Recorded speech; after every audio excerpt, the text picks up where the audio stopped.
Bonjour, j'espère que vous allez bien. Alors dans cette vidéo, aujourd'hui, je vous parle d'un sujet qui en ce moment se présente dans ma vie à différents niveaux, aussi bien dans mon travail avec les personnes que j'accompagne que dans ma vie perso, que dans les personnes et avec les personnes qui m'entourent.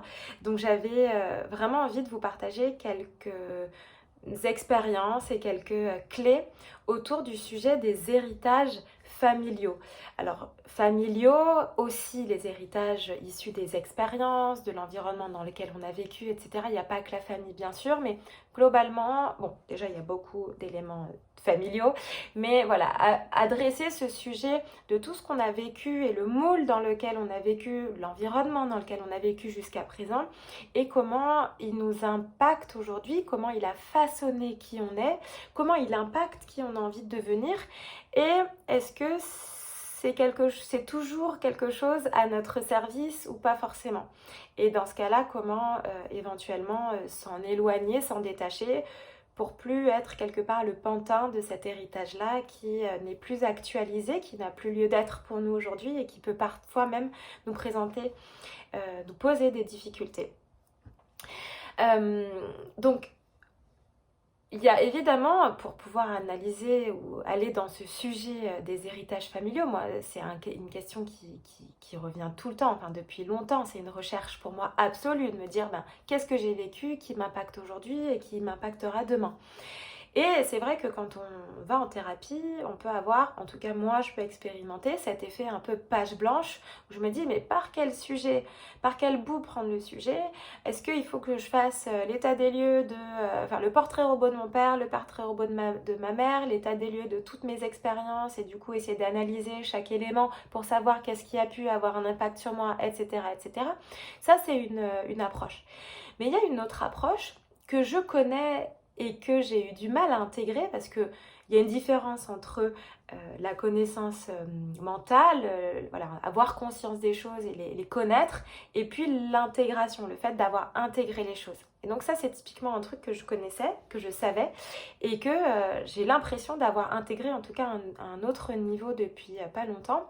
C'est le fait que ça sert à rien d'aller faire une recherche absolue, d'aller voir partout, ou en tout cas d'étudier tous les sujets, mais de regarder aujourd'hui dans ce que vous vivez et dans les difficultés que vous rencontrez aujourd'hui, qu'est-ce qui fait parler votre héritage familial, votre héritage de vie, on va dire, et qu'est-ce qui vous entrave, qu'est-ce qui vous impacte aujourd'hui.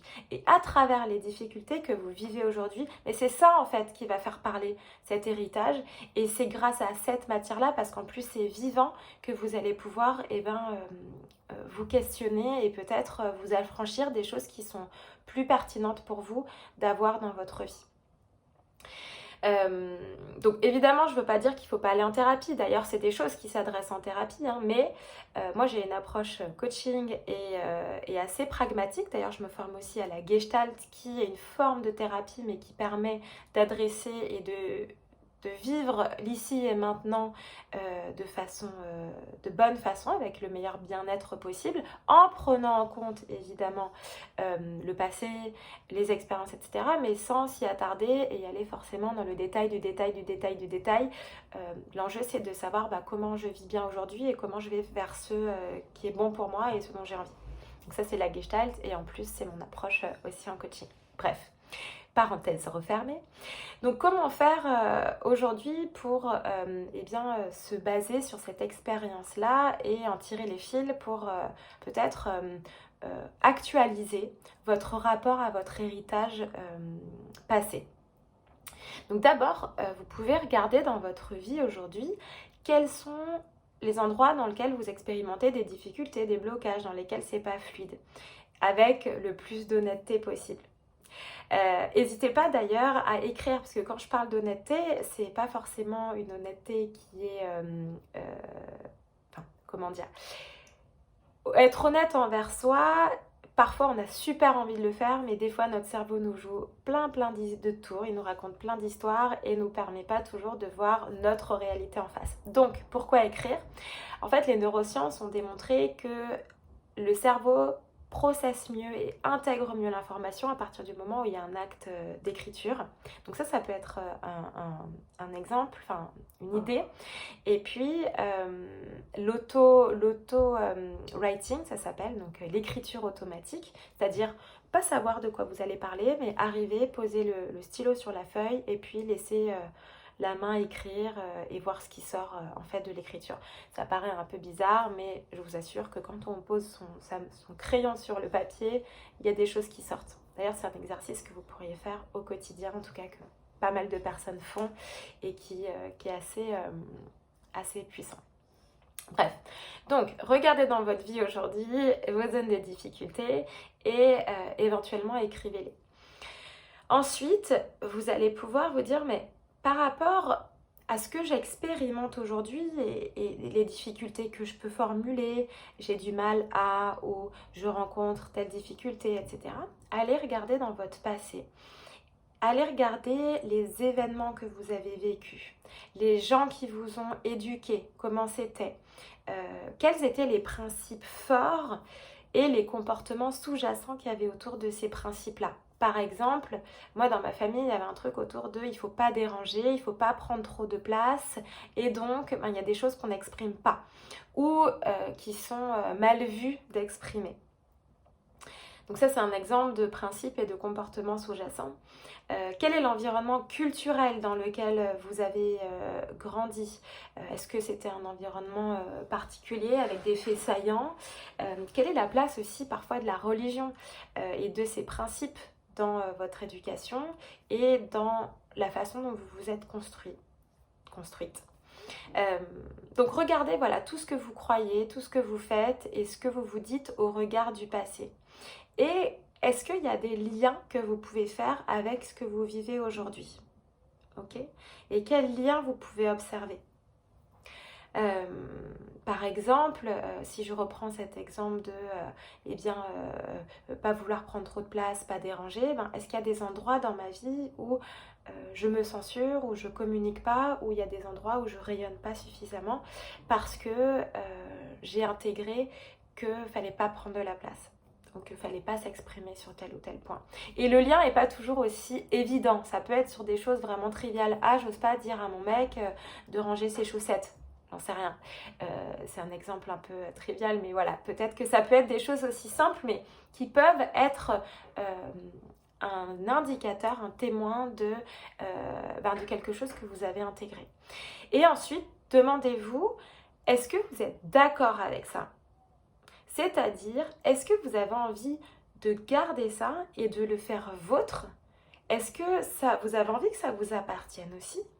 Ou est-ce que c'est quelque chose que vous jugez comme étant extérieur à vous, que vous n'avez pas envie de garder, qui a peut-être été créé dans les années 12 et intégré par votre grand-mère, puis intégré par votre mère et puis intégré par vous, mais qui n'a en fait plus lieu d'exister dans notre société d'aujourd'hui, en tout cas dans votre vie à vous?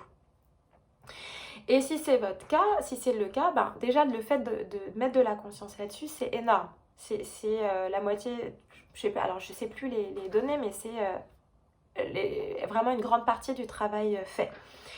Et ensuite, une fois que vous avez regardé dans votre vie d'aujourd'hui les difficultés, allez visiter votre passé et établir les liens, et que vous vous êtes demandé si vous êtes d'accord avec ça et que vous avez questionné cet héritage-là, peut-être que vous pouvez définir une nouvelle croyance ou un nouveau comportement qui va cette fois vous aider par rapport aux difficultés que vous rencontrez ou par rapport aux objectifs que vous vous êtes mis.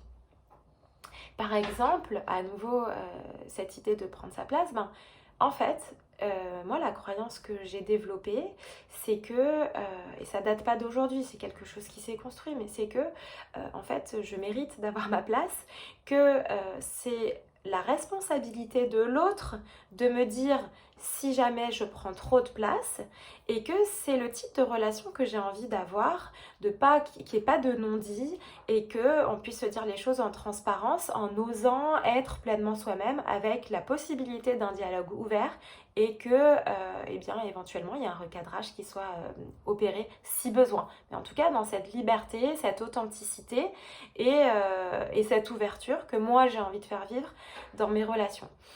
quitte à prendre peut-être, à prendre ma place et qu'on me dise, bah écoute, là tu prends un peu trop de place, ok, pas de souci. Voilà.